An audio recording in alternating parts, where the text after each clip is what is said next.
Hi guys, welcome back to my channel. I hope you're having a great day so far. So today we're looking forward to the future, 2021. It's gonna be so much better than this year, isn't it? Isn't it?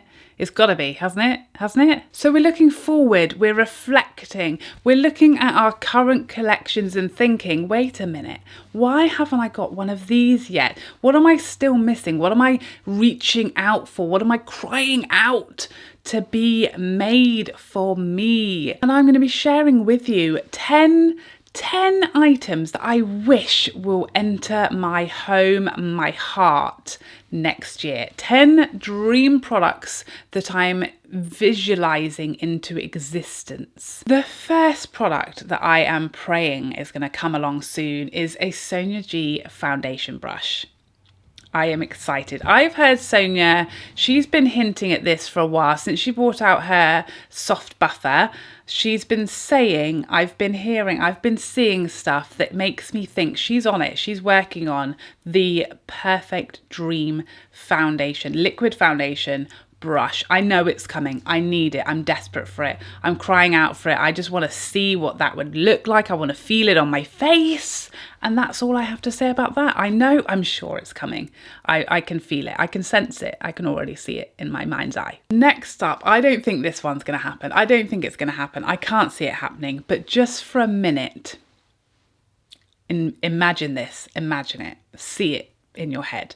A Pat McGrath mothership sized palette that is 50-50 matte to shimmer ratio in a soft glam color story. Take a minute if you need it. I might need one. I can't tell you how much I would lose my if that happened. Speechless at the mere thought of it. I mean, I'd love to see her bring out a palette that had a few more mattes. A 50-50 matte ratio might seem like it's going to be a little bit extreme because we know Mother just loves her shimmer, her beaming, over the top sparkle. I get it, I hear you. But maybe like, I don't know, a couple more at least, one or two more at least. And yeah, like an everyday wearable, but in Mother's style palette. Be still my beating heart with that one. And likewise, I mean, I might need to have a lie down after this video because I'm just getting really excited at the thought of these products. But again, picture this, if you will. A Natasha Denona Bieber sized palette, or a medium size. I could be flexible, I could work, but you know, a decent, not a mini, a medium or a large size palette of all the most perfect khaki, olive, army, green deliciousness. Imagine that. Imagine it. The life would be sucked right out of me.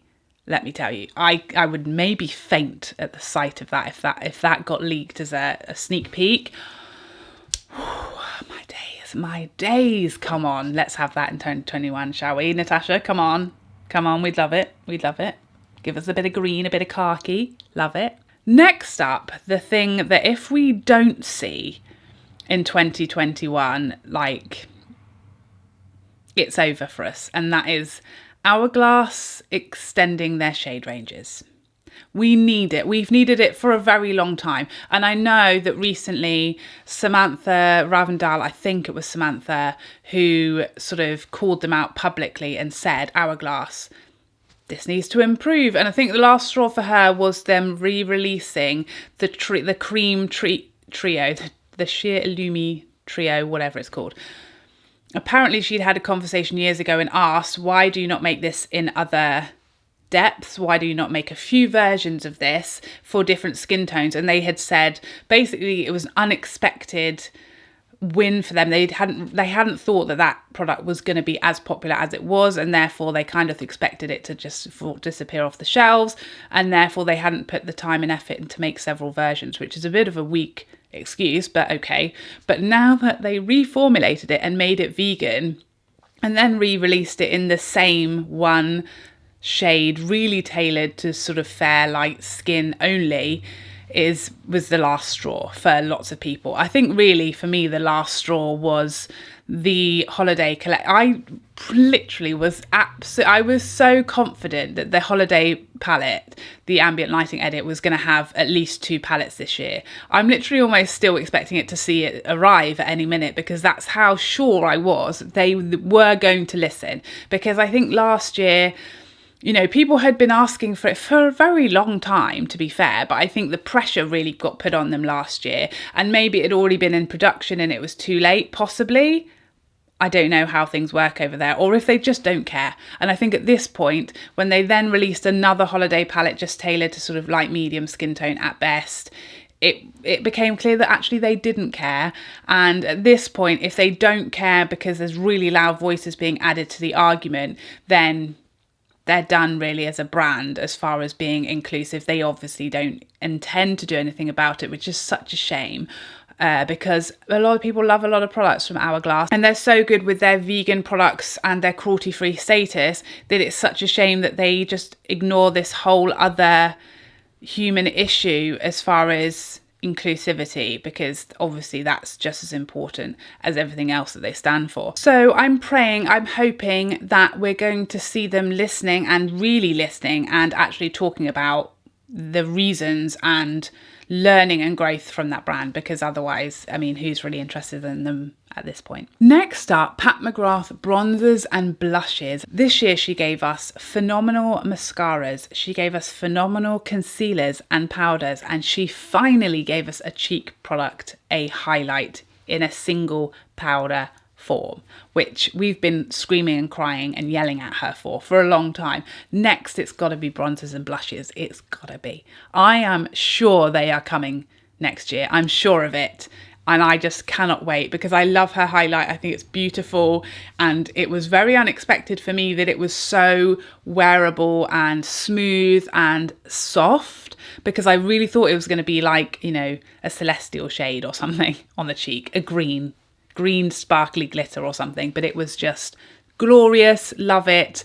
Absolutely would go wild for bronzers and blushes from the brand. Cannot flipping wait. I'm fully sure they're coming in 2021. Next up, one of Natasha Denona's glow cheek quads in a peach colour. I said this at least twice in these videos that I need the peachy shade, and it's coming. I'd love it to just be one cream. I think the bronze palette with the 2 creams, I don't love creams. I can, you know, sure, if you have to throw one in there, okay, fine, I can just pretend it's not there. But 2 makes it not worth me buying. So 1 maximum cream, please, if you must. No diamond powder, all peachy tones. Heaven. Next up, another brand shout out, and that is Tatcha. 2021 has to be the year that Tatcha comes to the UK. A UK stockist, that's what I'm dreaming. That's what I'm visualising, and it has to be. I can't believe we've got through another year without Tatcha being available in the UK. It's eating away slowly at my joy.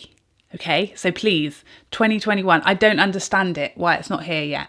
Especially when every time Cult Beauty asks me at the end of my order who I'd like to see, I put Tatcha as all 3 answers. So I don't know who's getting those emails at Cult Beauty, but guys, we've been crying for it. Give it to us in 2021. We need this. We've had a rough year, okay? Come on. Next up, picture this. I had this idea as I was lying in bed at night, and I just suddenly thought, oh, imagine that. And I'm imagining it right now. A Tom Ford loose setting powder.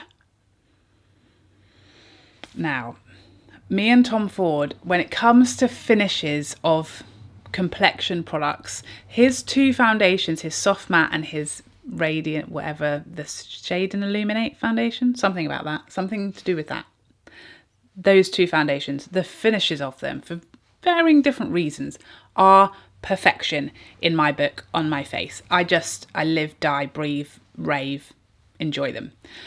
And so the thought of him making a loose powder that has like that airbrushed, smoothing, skin-like, undetectable life breathing finish in a loose setting powder. That might be a loose setting powder that I can finally get involved with, that I can learn to love and start setting my face on a daily basis. Who even knows? But I imagine it would be the most glorious loose setting powder of life. So yes, please, 2021, let's have it, Tom. Let's have it. Next up, something that I get excited about just at the thought of it, and that is Charlotte Tilbury cheek palettes. Now, I know, wait, I know we had the Lovegasm palettes. I'm not talking about those. What I would like from Charlotte Tilbury specifically is a trio in various skin tones that have her airbrush bronzer, her Hollywood Superstar highlight, is that what it's called? Yes, I shouldn't have doubted myself. Her flawless bronzer, her Superstar highlight, and one of her blushes in a trio in all the shades that the bronzer comes in. So there'd be a fair, a light, a medium, a tan, and a deep. I think that's one more than her bronzer comes in, but you see the idea. We want like 5 or 6 trios with a bronzer that corresponds with each skin tone, bracket, a highlight that does the same thing in her existing formulas, and then a blush that does the same thing. Because if Hourglass can't do it, then I know Charlotte Tilbury can. I feel like Charlotte Tilbury have really been improving their inclusivity over the last year. Like their foundation that she brought out was like double the shades she normally had. Still not an amazing shade range, I hear you, but a huge leap forwards for the brand. She's added shades to her finishing powder. She came out with a great shade range of bronzers. So I feel like that brand is definitely moving really good steps in the right direction. And those, imagine it, cheek trios, Charlotte's best packaging, a bronzer, a highlight, and a blush corresponding to each skin tone. I'd love it. I would love it. And I think that would do amazingly for the brand. And I think it would be a great message that, you know, we're here and we're catering to people with what we're giving the people what they want. And last but not least, another product I've asked for a couple of years, but I don't know if my message is getting across because we still don't have them, and that is Fenty powder blushes. This year they gave us blushes, but in cream formula, which is not for me. They've given us bronzers, they've given us the highlights, they've given us pretty much everything else we want at this point. We've got mascara from them now. We've got 2 different foundations, we've got 2 different primers. Have we got setting spray? I think we've got brow products, loads of eyeshadows. Next up, it's got to be powder blushes. I can already smell them, and we know Fenty has no issues with inclusivity and shade ranges and bringing out a whole range of cheek products that cater to everybody's different skin tones. So blushes from that brand would be, they'd be a dream for everybody. And that is what we want in 2021, isn't it? We want joy for all. For all of us. We're all recovering. We're all getting over this hideous year. So we need these products, please, for everybody, to help us feel like ourselves again. Thank you so much. Please, as always, let me know what your dream products are in the comment section down below. Let's spread the joy and the happiness and the positivity by dreaming our products into existence. I hope you enjoyed this video, and I would love to see you in the next one. Otherwise, take care for now. Bye.